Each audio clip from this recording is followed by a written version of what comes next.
오늘로서 이제 또 10장은 마무리됩니다.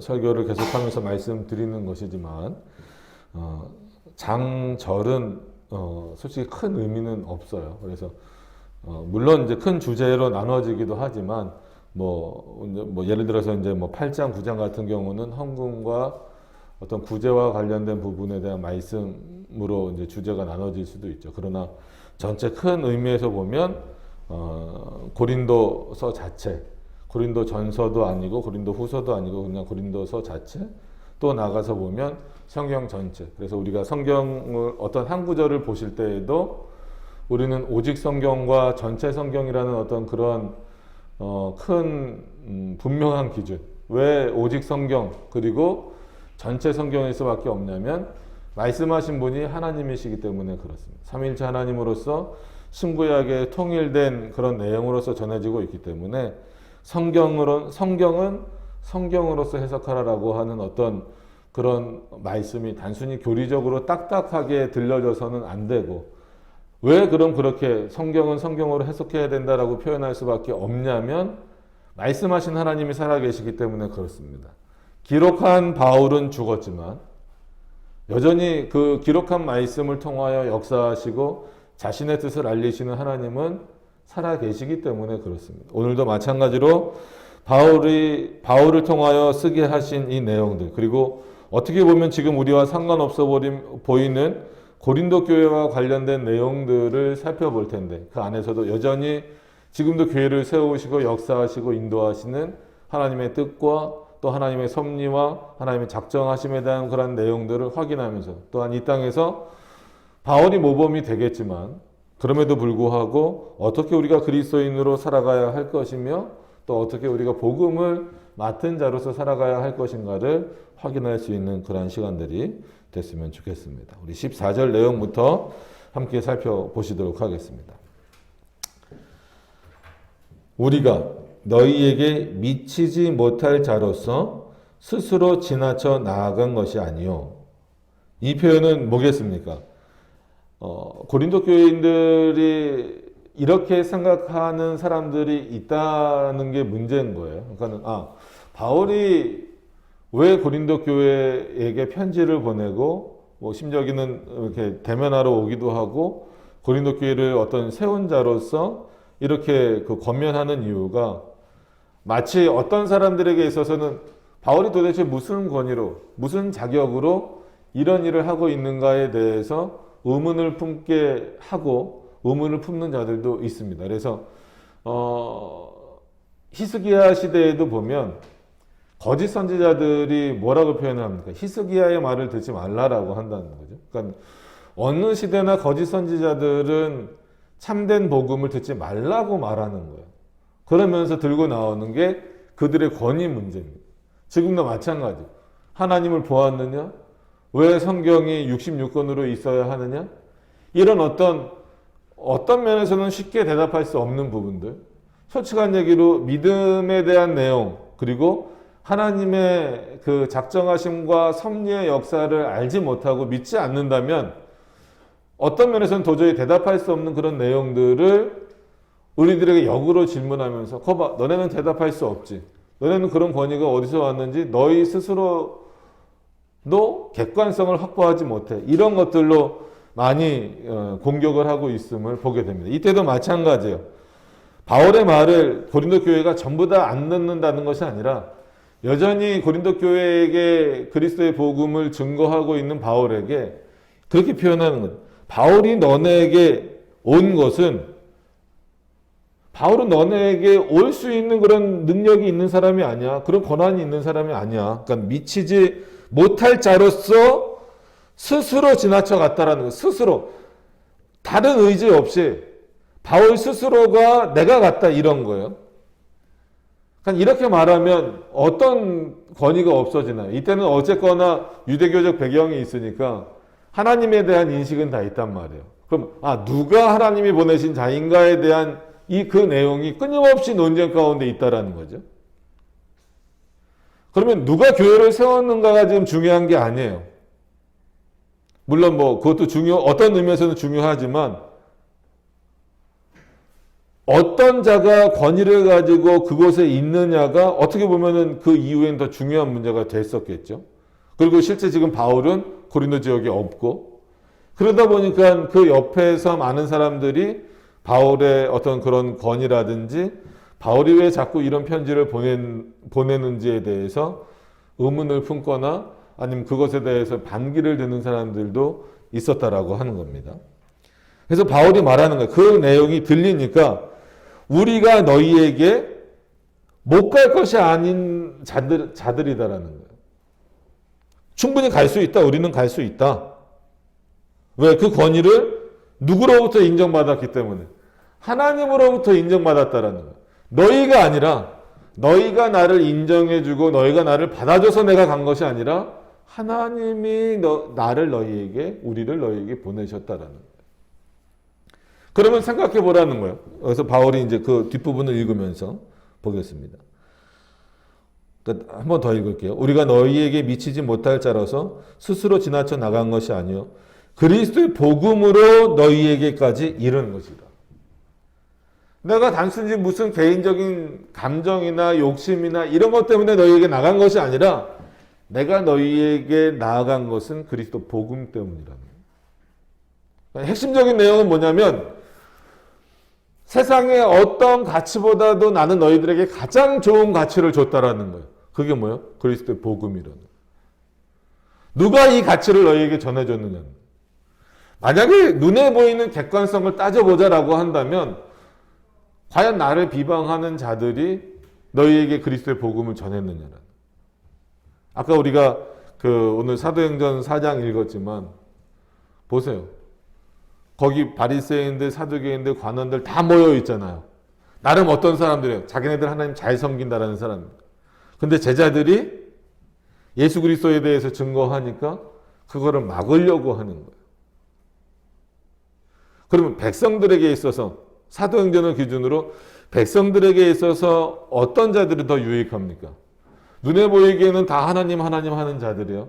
근데 그런 바리새인들이나 사두개인들이나 원로원을 이루는 관원들이 아니라, 그러니까 로마 관원들이 아니라, 그 원로원 그 관원들이 아니라, 목숨을 걸고 지금은 눈에 보이지 않지만 여전히 살아계신 그리스도를 증거하는 제자들이 그 당시에 이스라엘 백성들에게 가장 가치 있는 것을 전해주는 자들이라는 거예요.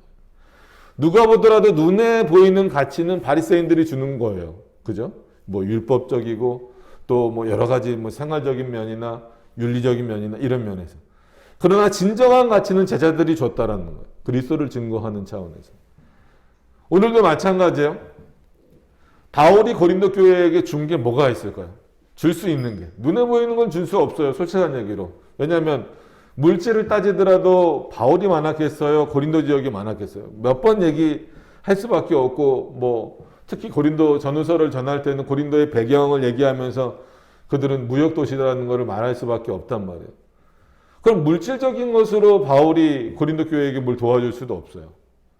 뭐 무슨 인맥을 도와줄 수도 없어요. 그리고 중요한 것은 고린도 지역의 교회를 세웠다라고 하는 그 의미는 뭘 전하기 위한 거예요? 복음을 전하기 위한 거예요. 이거보다 더 큰 가치가 있느냐는 거예요. 과연 바울의 어떤 그 권위나 바울이 전하는 내용들을 무시하고 있는 자들에게 그리스도의 복음이 있느냐라는 거예요. 여러분, 그런 차원에서 교회는 언제나 분별력을 가지고 있어야 됩니다. 지금도 하나님께서 그러면 범위를 좁혀서 우리 교회에게 허락하신 가장 높은 가치는 뭘까요? 그의 복음이에요. 눈에 보이는 게 중요한 게 아닙니다. 그래서 대형 교회, 작은 교회, 물론 숫자로 나눠질 수밖에 없어요. 뭐 화려하게 지은 교회, 명품 교회, 그럼 화려하게 짓지 못한 교회, 우리보다도 더 작은 교회들도 있어요. 집에서 저희도 뭐 집에서 예배 드려서 예배부터 시작했지만, 과연 그런 게 그 교회를 판단하는 기준이 될 수 있겠는가? 중요한 것은 그 복음의 가치가 얼마만큼 살아있느냐에 대한 문제라는. 지금 바울의 객관성은 여기다 두고 있는 거예요. 그래서 언젠가 말씀드린 것처럼 그리스도인들은, 최소한 그리스도인들은 물론 세상의 여러 일들을 판단할 때는 세상의 가치관과 기준이 객관성이 될 수밖에 없어요. 그러나 복음의 문제, 진리의 문제를 판단하는 데 있어서는 인간의 객관이 아니라는 거예요. 얼마만큼 인간이 많이 듣고 있느냐, 많이 참여하고 있느냐. 그런 차원에서는 진리는 다수결의 원칙으로 가면 안 됩니다. 그러면은 표현이 그렇지만 이거는 정말 뭐 대형교회를 비난하는 게 아닙니다. 가장 많이 모이는 교회가 진리겠죠. 거기에 진리가 있겠죠. 그런 차원으로 진리는 판단될 수 없는 겁니다. 그래서 바울이 끊임없이 그 얘기를 지금 하고 있는 거예요. 우리가 너희에게 미치지 못할 자로서 스스로 지나쳐 나간 것이 아니다. 우리가 너희에게 나간 이유는 그리스도의 복음으로 너희에게까지 이른 것이다. 누가 이르게 하셨다라는 거요? 하나님이 이르게 하셨다라는 거예요. 성령께서 이르게 하셨다라는 거예요. 그리스도 자신이 이르게 하셨다라는 거예요. 15절에 그런 차원에서 우리는 남의 수고를 가지고 분량받게 자랑하는 것이 아니다. 그럼 지금 고린도 지역의 이 표현을 보면서 떠올리셔야 되는 생각은 뭐예요? 지금 고린도, 그러니까는 계속 말씀드리지만 바울은 편지를 보내고 있는 거예요. 고린도 지역엔 없어요. 그러다 보니까 실제 고린도 지역에서는 과연 바울이 저 편지만 보내고 오지 않는 것이냐. 뭐 지난 시간으로 말하면 그거 와서는 뭐 정작 강하게 말하지도 않는데 편지 내용은 왜 이렇게 강하냐부터 해서 여러 얘기들이 많이 돌고 있다라는 거. 그리고 바울이 없다 보니까 그 고린도 교회에서 어떤 사람들이 자꾸 생겨나려고 할까요? 이 고린도 교회를 세우는 데 있어서 공을 세운 사람들, 아니면 지금 고린도 교회를 유지하고 있는 데 있어서 공을 세우는 사람들, 이런 자들이 스스로 자꾸 나타나는 거예요. 그러니까 고린도 교회 안에서 자기 스스로가 영광을 취하려고 하는 거죠. 그래서 칼빈이 그렇게 해석을 하면서 이제 비유를 들면서 해석을 하는 거예요. 뭐 이렇게 손에 닿지 않는 거를 잡으려고 할 때 손을 뻗잖아요. 손을 뻗어서 안 잡히면 어떻게 해요? 뭐 깨끔발 든다 그런가요? 뒷발 이렇게 들으면서 잡으려고 하잖아요. 그러면 자세가 불안정해지죠. 잡으려고 했는데 이 높은 곳이에요. 잘못하면 어떻게 될 수 있어요? 떨어질 수 있어요. 넘어질 수 있다라는 거예요.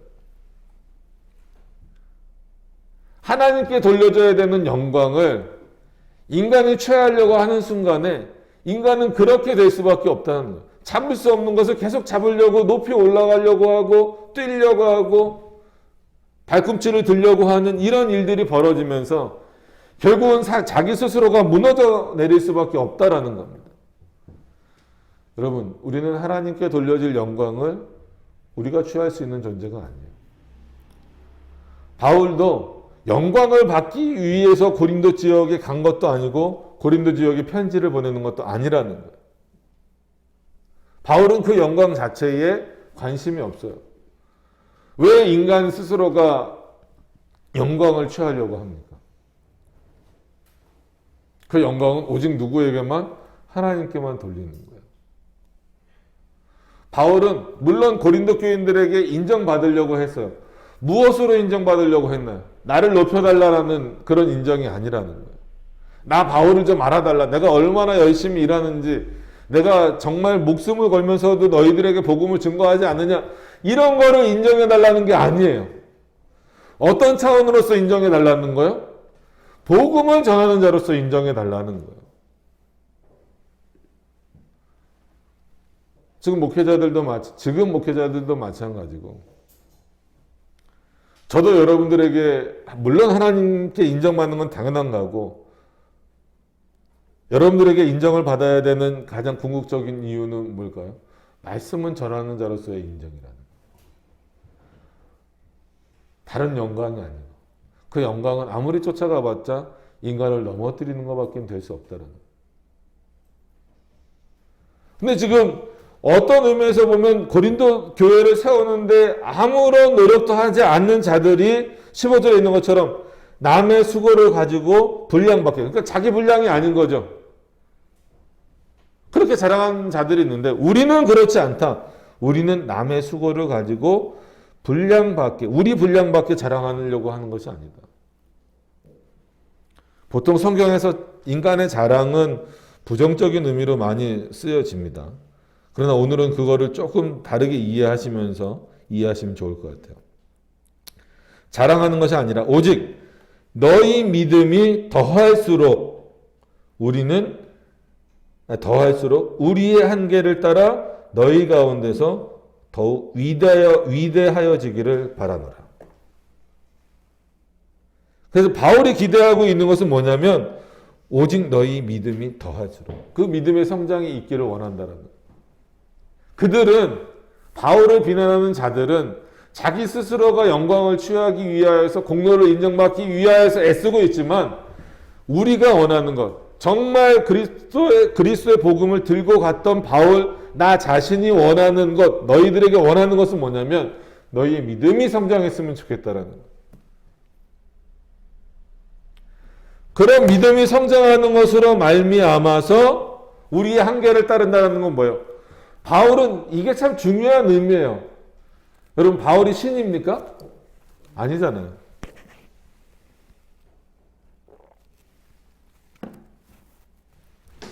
어떤 사도들도 자기가 신처럼 되고자 한 사도들은 없어요. 하나님의 영광을 가로채지 않았어요. 바울도 분명합니다. 그리스도의 복음을 전하는 자도 있고 누구보다도 그런 차원에서 권위가 있고 그 권위를 인정받고자 원했고 그 권위에 따라서 그리스도 복음을 여전히 전하는 자이고 그것 때문에 죽음의 위기에 처하기도 했었던 인물임에도 불구하고 자신의 한계를 분명히 알고 있어요. 그 한계를 넘어가려고 하지 않습니다. 그건 뭐예요? 하나님이 자기에게 주신 분량을 분명히 깨닫는 거예요. 근데 지금 자꾸 자신의 한계를, 인간의 한계를 뛰어넘으려고 하는, 그 분량을 뛰어넘으려고 하는 자들이 많죠.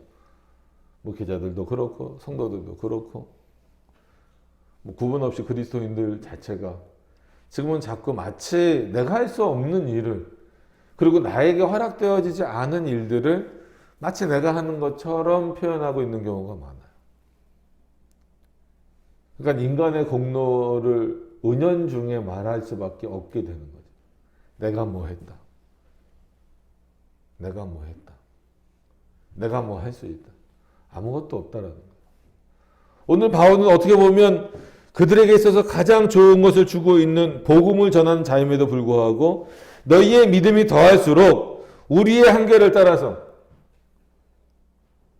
하나님이 허락하시는 그 한에 따라서 더욱 위대하여지기를 바라고 너희가 성장해지기를 위대한다라는 표현까지 써가면서 너희가 성장하기를 원한다라는 거예요. 한편으로는 이렇게 표현하는 이유는 뭐겠어요? 너희는 아직도 성장하지 못한다는 거예요. 이건 단순히 눈에 보이는 어떤 숫자의 늘어남이 아닙니다. 그들이 얼마만큼 하나님의 말씀을 가지고 복음대로 살아가고 있는가에 대한 문제예요. 그래서 성경에도 한두 사람이라도 모인 곳에 성령께서 역사하신다라는 그 표현 자체가 물론 다양한 의미로 해석될 수 있지만 많은 인원수를 자랑하거나 다수결을 중요하게 여겨서는 안 된다라는 거예요. 복음에 있어서, 진리의 문제에 있어서 특히나 그렇다라는 거예요. 왜냐하면 여러분 이때 만약에 투표를 했다라고 하거나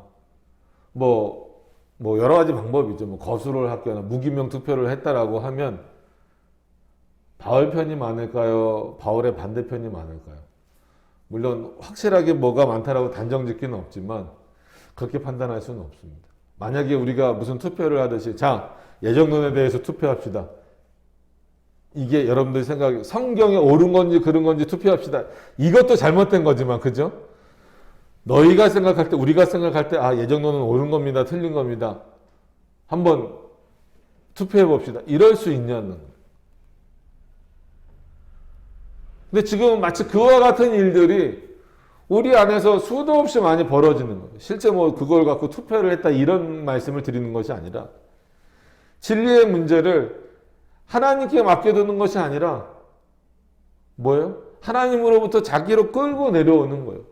그러니까 우리가 소요리 문답을 보면 제1문을 넘어가기가 쉽지 않다라고 말씀드리는 것처럼 성경도 어떤 의미에서 보면 창세기가 굉장히 어려운 거예요. 그런 의미에서 보면. 그래서 아담과 하와의 타락 이후에 뭐라고 말씀하셨어요? 너희 눈이 밝아져서 선과 악을 너희들이 판단하려고 한다라는 거예요. 그 판단을 누구에게 맡겨둬야 되는 거예요? 하나님께 맡겨둬야 되는 거예요. 하나님의 판단이 중요하다라는 거예요.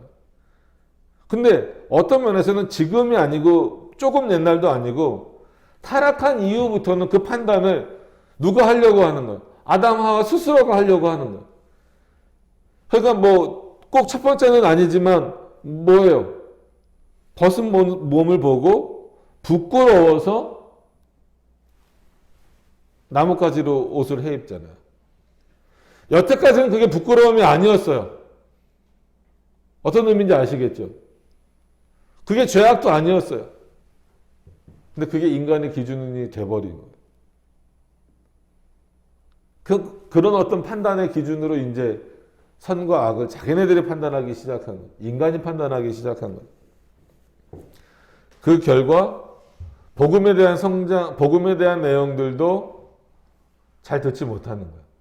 그러면 고린도 지역 교인들이 왜 성장하지 못할까요? 그들의 믿음이 왜 바르게 올바르게 그리스도가 보시기에 올바르게 합당하게 성장하지 못했을까요? 이미 답을 드리고 이 질문을 드린 거예요. 왜 그럴까요? 자기네가 판단하기 때문에 그래요. 아, 이거는 우리에게 유익하다. 이거는 무역하는데 우리에게 필요하다. 이거는 필요 없다. 이거 하면은 우린 힘들어진다. 이 판단이 들어오기 시작하니까 성장이 안 되는 거예요.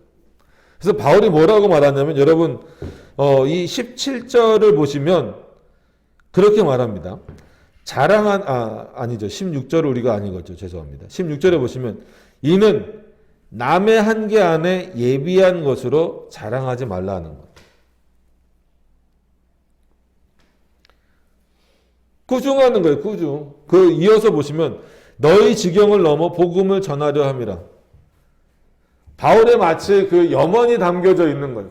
이제 내가 너희 고린도 지역 교회에 더 신경을 안 썼으면 좋겠다는 거예요. 그거는 이제 관심을 끄겠다라는 것이 아니고 이런 문제들을 계속해서 내가 언제까지 너희들에게 이런 내용들로 너희들의 믿음의 성장을 요구해야 되느냐라는 거죠. 이제는 너희가 믿음이 성장해서 오히려 바울이 다른 곳에 복음을 증거하는 데 있어서 너희가 도움을 줄 수 있는 수준과 단계가 돼야 된다라는 거예요.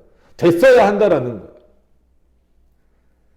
신앙적으로, 그러니까 믿음적으로도 그렇고, 뭐 바울은 당당하게 얘기합니다. 물질적으로도 그렇고. 바울이 그거 물질을 받아서 뭐 딴 데 쓰는 거 아니잖아요. 근데 지금 아무리 너희를 보더라도 너희는 아직 그런 단계가 아니라는 거예요.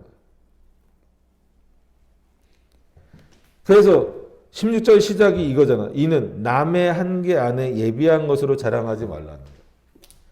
겉으로 보기에는 고린도 교회는 화려했겠죠. 그죠? 뭔가 잘할 수 있는 것처럼 보였겠죠. 근데 그건 너의 한계가 아니다라는 거예요. 즉 하나님이 너희에게 주신 분량이 아직 이루지 못했다라는 거예요. 누가 보더라도 이제는 고린도 교회 지역의 성도들의 신앙의 수준이 어느 정도까지 올라와야 된다라는 거예요. 이제는 바울을 도울 수 있을 정도, 바울이 다른 지역에 가서 복음을 증거하는 것을 도울 수 있을 정도로 성장해야 됨에도 불구하고 여전히 바울로 하여금 그냥 고린도 교회가 참 아름다운 교회로 그리스도의 복음 안에서 잘 성장하는 교회로 성장하고 있구나. 그런 마음을 주는 것이 아니라 여전히 바울에게 불안함과 아직도 고린도 교인들이 마치 젖먹이처럼 늘 마치 24시간 돌보고 일해야 되는 그런 존재로 비춰지고 있다라는 거예요. 여러분, 이런 바울의 어떤 책망들을 우리 스스로가 확인해 볼 필요가 있습니다. 이건 신앙의 여정에 있어서 우리가 그리스도인으로 살아가는 데 있어서 나이도 중요하지 않고 신학의 경력도 중요하지 않아요. 이런 걸 보면은 오래 믿었다 아니면 무슨 많은 일을 했다가 중요한 것이 아니라 그가 무엇을 믿고 있느냐가 중요해요. 어떻게 믿고 있느냐가 중요하다라는 거예요. 그래서 바울은 신앙의 경륜을 중요하게 여깁니다. 그러나 그 바울이 말하는 신앙의 경륜은 몇 년 믿었어요가 아니에요. 얼마만큼이나 깊이 있게 그리스도의 복음을 복음대로 믿고 있느냐에 대한 내용으로서 있다라는 것. 지금 고린도 교회는 솔직한 얘기로 눈에 보이는 자랑거리는 많겠죠. 근데 바울은 하나도 그것을 자랑거리로 여기지 않는다라는 것. 더 나아가서 여러 지역의 복음을 전해야 되는 그런 마음을 갖고 있는 바울이 어디에 자꾸 마음을 빼앗기고 있는 거예요? 고린도 지역의 마음을 빼앗기고 있는 거예요. 그게 안타까운 거예요. 안타까운 거예요. 고린도 지역 교회를 보면서 바울이 느끼는 안타까움이죠. 어느 때까지 그렇게 하겠느냐. 여러 가지 자랑거리들이 너희들 안에서 많이 나오긴 하는데 그게 과연 하나님이 기뻐하시는 것이냐. 왜냐하면 그리스도의 복음을 최고의 가치로 여기지 못하기 때문에 그래요. 우리들의 삶에 있어서, 인생에 있어서 최고의 가치가 뭘까요? 사람들마다 다 다르다라고 말해요. 근데 그리스도인들이면 통일적이어야 돼요. 그리스도인들에게 있어서 이 세상에서 최고의 가치는 뭘까요? 그리스도 복음이에요. 이것을 뛰어넘을 만한 가치는 없어요. 그래서 우리가 모여서 예배드리는 이유도, 이 공예배를 드리는 이유도 그렇고, 개인적으로 경건의 생활을 가지라고 하는 이유도 그렇고, 늘 언제나 그리스도인임을 잊지 말라고 말하는 이유도 뭐예요? 최고의 가치를 놓치지 말라는 거예요. 최고의 가치인 그리스도의 복음에 대한 내용들을 주일날마저도 놓쳐버리기 시작한다면 과연 믿음의 성장이 이루어질 수 있겠느냐라는 거죠. 인간적인 핑계 대지 말라는 거예요. 17절에 보세요. 자랑하는 자는 주 안에서 자랑할지니라. 너네 그렇게 자랑하고 싶으냐? 너희 것을 가지고 자랑하지 말아라. 왜? 원래 우리 게 없어요. 원래 우리 게 없어요. 오늘 우리 기도할 때도 제가 했던 기도지만 여러분 여기서 저를 포함해서 예배를 드릴 수 있는 자격을 갖고 있는 사람이 누가 있습니까? 전 목사이기 때문에 자격이 되는 거예요? 여러분들은 뭐 교회 오래 다녔고 아니면 세례를 받았기 때문에 자격이 되는 겁니까? 물론 눈에 보이는 교회의 회원의 자격으로서는 가능할지 몰라요. 그런데 실제로 우리가 정말 그리스도 앞에 예배를 드릴 수 있는 자격이 있는 자들인가를 우리의 모습을 살펴보면 그렇지 않다는 거죠. 그것이 인정되지 않는 순간부터는 우리는 예배 드리는 것조차도 우리의 자랑거리가 되어버리는 거예요. 우리의 공로거리가 되어버리는 거예요. 오늘도 하나님이 부르셨다. 그냥 일주일 또 주일이 됐네. 난 그냥 교회 가야지. 이렇게 습관처럼 오는 거. 물론 습관을 들이는 것도 맨 처음엔 중요하겠죠. 잘 보세요. 어린아이가 자라는 것과 신앙이 자라는 것에 약간 유사성을 두면서 바울이 설명하는 경우가 있잖아요. 어린아이가 젖을 먹고 걸음마를 배우고 이거는 습관이에요. 습관. 습관을 그렇게 들여주는 거죠. 부모가. 하루에 3끼를 먹는 거고 물론 뭐 젖을 먹을 때는 여러 번 먹기도 하지만 나중에 이제 아이가 자라면서 그렇게 가르친단 말이에요. 이렇게 하는 게 옳은 거예요. 뭐 우리나라로 하면 숟가락질도 가르치고 젓가락질도 가르치고 생활 습관도 가르치잖아요. 초반엔 그게 습관이 필요하지만 여러분 지금 여러분들 습관처럼만 사십니까? 아니잖아요. 그 단계를 뛰어넘을 수 있어야 돼요. 그래서 최소한 이제는 그리스도인들은 물론 초신자들은 모르겠지만 정말 하나님의 말씀을 아는 자들은 습관처럼 나오는 자들이 아니라 진심으로 감사하는 마음으로 나와야 돼요. 바울처럼 자신의 한계를 인정할 수 있어야 돼요. 우리가 볼 때 바울은 얼마나 위대합니까? 얼마나 훌륭합니까? 여러분 늘 말씀드리는 것처럼 바울처럼 사실 수 있어요? 솔직히 그렇게 살 수 있는 사람들 별로 없고 자신도 없잖아요. 그럼에도 불구하고 그렇게 위대해 보이는 바울도 자신의 한계를 안단 말이에요. 그 한계가 뭐예요? 그리스도가 안 계시면, 하나님이 안 계시면 나는 아무것도 아니다라는, 나는 아무 일도 할 수 없다라는. 그래서 자랑하는 자는 주 안에서 자랑하라라고 할 때에는 주님의 일을 자랑하라는 거예요. 모든 것은, 이 모든 일은 누가 하셨다? 그리스도께서 하셨다. 하나님께서 하셨다라는 거예요. 이게 인간의 최대 자랑거리여야 됩니다. 하나님이 하신 일을 인간의 모습으로 끌고 내려오면 안 돼. 그걸 자기 것으로 취하려고 해서는 안 됩니다.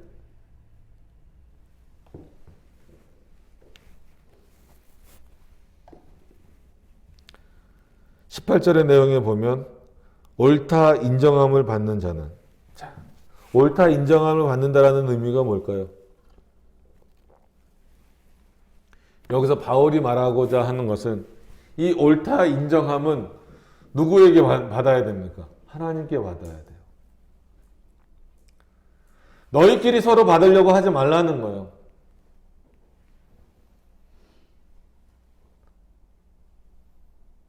인간의 다수결이 아닙니다. 그래서 마태복음에도 나오는 것처럼 그리스도를 찾아가는 길은, 복음을 찾아가는 길은 어떤 길이에요?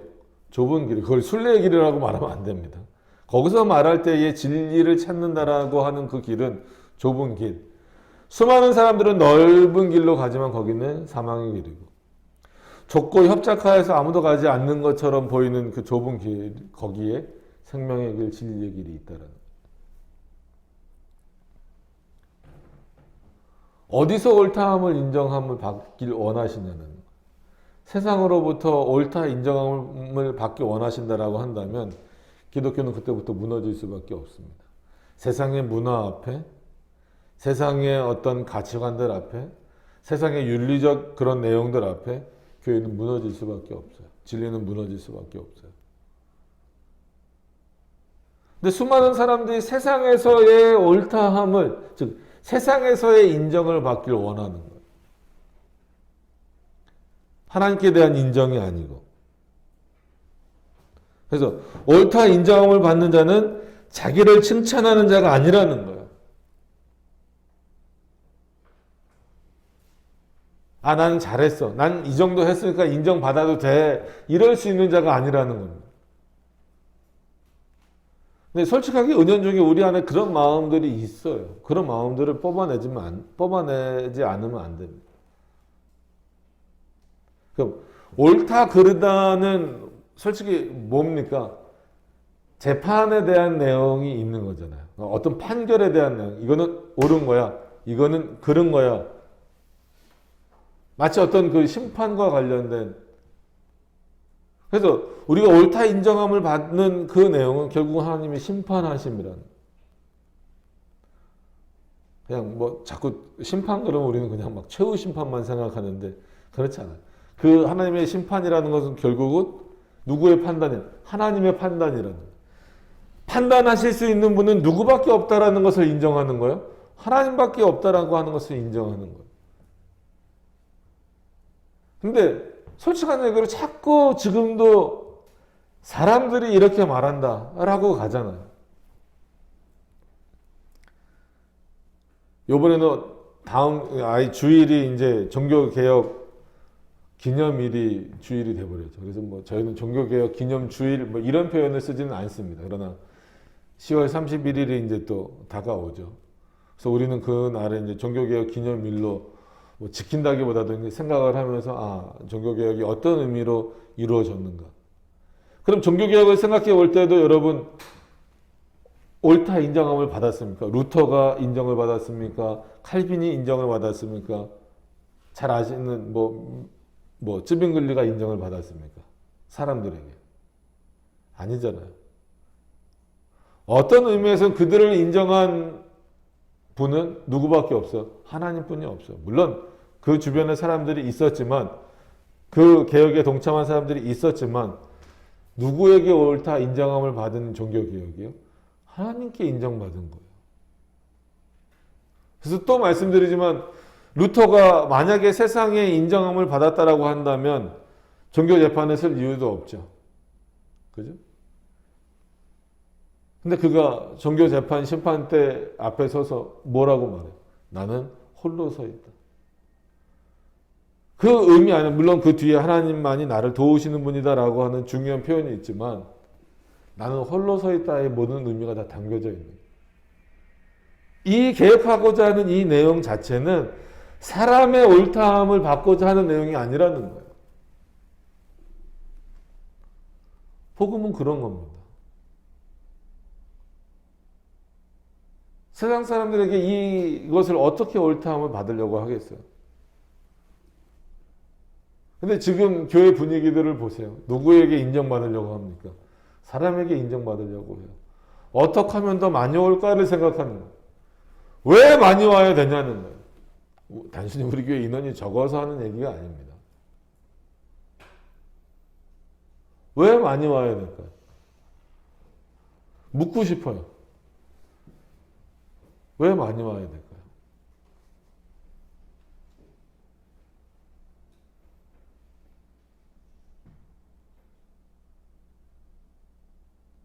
정말 이런 중요한 문제들 앞에 그런 문제를 깊이 생각하지 않아요. 진리에 대한 문제들을.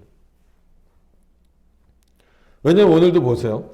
자기를 칭찬하는 자가 아니라는 거예요. 오직 주께서 칭찬하시는 자라. 오직이에요, 오직. 그래서 칼빈은 여기서 이 칭찬은 하나님의 인준이다 이거예요. 인준. 여러분 물론 같은 의미로 쓰여질 수도 있지만 인정하고 인준은 좀 다르죠. 인정은 그냥 그래 인정해 줄게. 내가 뭐 좀 저기 해 줄게 라는 거지만 인준은 뭡니까? 인준은 분명하지 않으면 안 해주는 거예요. 어디서 인준받았다라고 하는 것은 이건 아예 공적인 거잖아요. 어떤 사적인 감정이 들어가지 않고 공적으로 뭔가를 인정받는 거예요. 그걸 인준이라고 표현한다는 거예요. 그래서 뭐 학위를 인준받았느냐 아니면 뭐를 인준받았느냐 뭐 자동차를 만들 때도 안전 기준을 인증받았느냐 뭐 인증이든 인준이든 하나님의 인준이에요. 그건 뭐예요? 하나님의 판단이고 하나님의 심판이라는 하나님이 옳다고 인준해 주신 거냐라는 거예요. 우리의 연약함을 따라서 봐주시는 게 아니라 하나님의 진리에 따라서 합당한 것으로 인준받은 것이냐는 누구로부터? 인간이 아니라 하나님으로부터. 이 세상을 창조하시고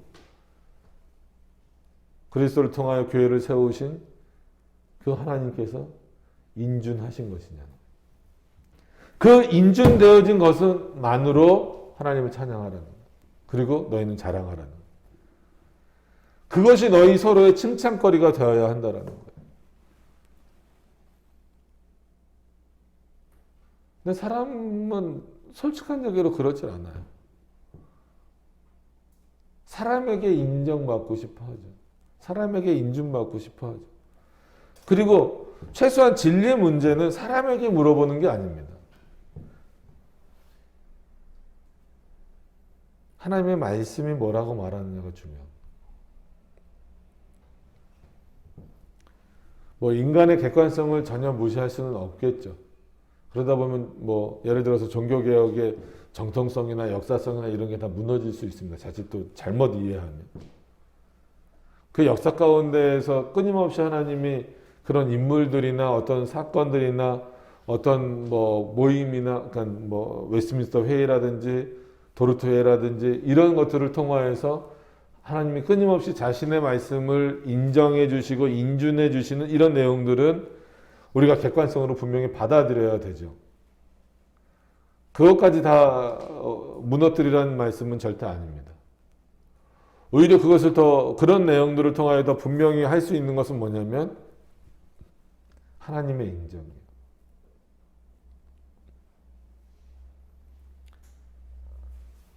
그래서 주 안에서 자랑할지니라 라는 표현 자체는 하나님의 주권을 인정하라는 내용만 담겨져 있는 건 아닙니다.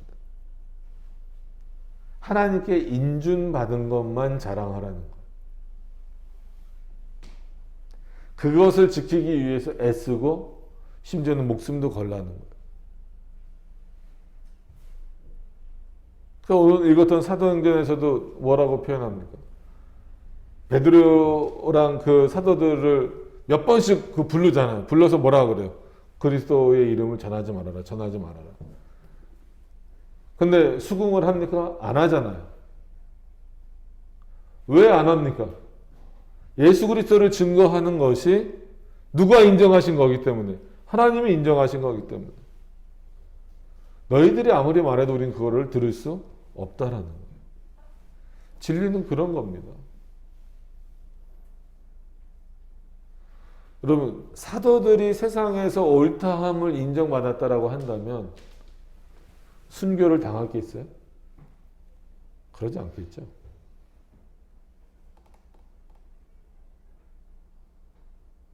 그래서 그리스도인들은 그런 순교자적 마음을 가지고 살아야 된다라는 의미는 세상으로부터 인정받을 수 없는 내용들이기 때문에 그래요. 근데 언제부턴가 교회가 세상으로부터 인정받기를 원해요. 그리고 언젠가부터 그리스도인들이 세상으로부터 인정받기를 원해요. 아니에요.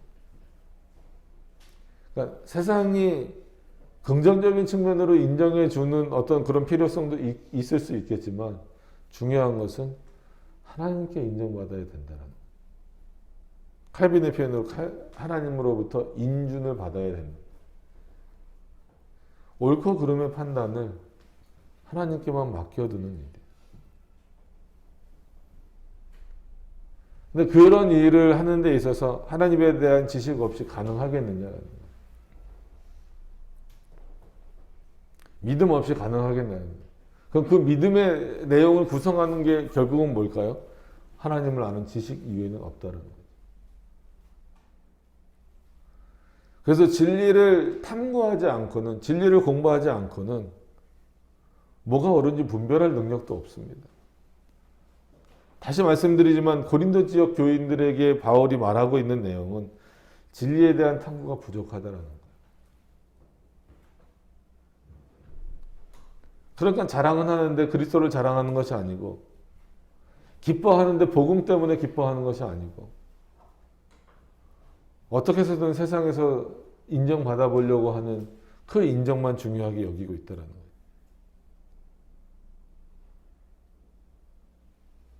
그리스도인들은 그런 모습으로 흘러가서는 안 됩니다.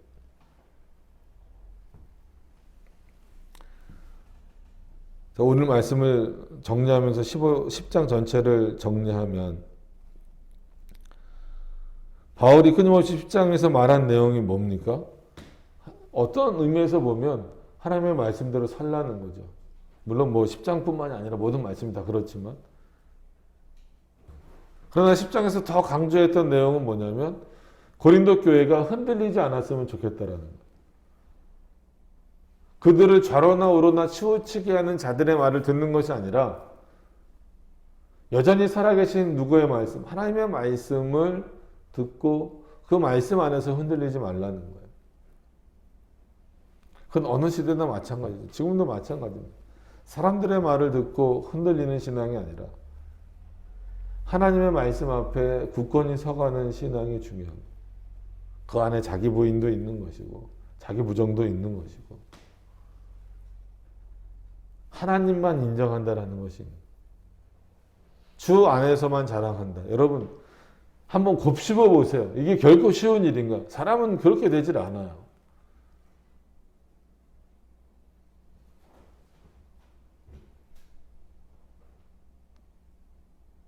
주 안에서 자랑.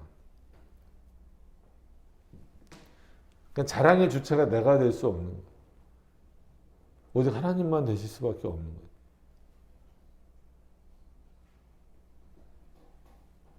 결코 쉽지 않은 문제입니다. 신앙을 성장시키는 데 있어서. 그래서 성령 하나님의 도우심 없이는 불가능하다라고 말하는 거예요. 어떤 인간이 스스로의 노력과 스스로의 힘으로 자신을 자랑하지 않고 주 안에서 자랑할 수 있겠습니까? 그럴 수 없어요. 왜? 내가 한 일이니까. 그러나 그 일을 하게 하신 하나님이 계시다라고 하는 그 믿음을 성령을 통하여서 깨닫게 된 이후에는 반대로 자신을 자랑할 수가 없어요.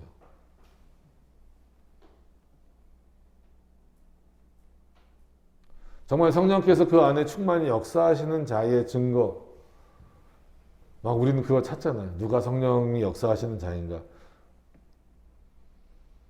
찾자면 어떤 겁니까? 주 안에서 자랑하는 자. 자기를 자랑하는 자가 아니라 자기를 자랑하는 자는 말 그대로 성령이 그 안에 안 계신 거죠.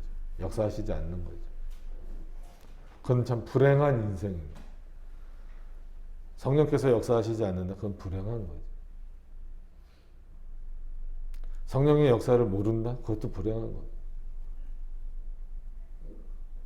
그럼 세상에서의 여러 가지 환난과 어려움을 이길 수 있는 것도 뭡니까? 그리스도가 나에게 주신 가장 큰 가치, 복음이라는 가치가 나에게 있기 때문이에요. 그리 아니하실지라도 순종하겠다라고 하는 그런 믿음의 고백들을 다시 한 번 더 확인하시면서 모든 일을 주 안에서 자랑하기를 힘쓰는 그런 우리 모두가 될 수 있기를 소망합니다. 그게 참 중요한 부분이에요. 이런 내용들을 놓치기 시작하면 아니라고 말하고 부정하지만 결국은 자기 의의를 드러낼 수밖에 없는 거예요. 오늘 바울의 모습을 보세요. 그 바울의 열심을 누가 부정합니까? 자기 스스로가 부정하는 거예요. 왜 부정합니까? 누구에게 그 모든 열심들을 돌리고 공로를 돌리기 위해서? 그리스도에게만 돌리기 위해서. 솔직히 바울은 자랑할 게 굉장히 많겠죠. 그죠? 근데 뭐만 자랑하려고 한다라는 거예요? 주께서 칭찬하시는 것, 그것만 자랑하겠다. 고린도 지역 사람들에게도 인정받기를 원하겠지만 다른 것으로서의 인정이 아니라 말씀을 전하는 자로서의 인정. 그거는 바울 스스로가 높아지려는 게 아니죠. 왜냐하면 그 인정을 받아야 바울의 권위가, 말씀을 전하는 권위가 서기 때문에 그렇습니다. 그런 내용들을 살펴보면서 뭐 어느 시대나 마찬가지지만 또 이런 시대에 한 번 더 하나님의 말씀을 깊이 마음에 새기고 주 안에서 자랑하라는 그 의미를 다시 한 번 더 확인해 보실 수 있는 여러분들이 되셨으면 좋겠습니다. 기도하도록 하겠습니다.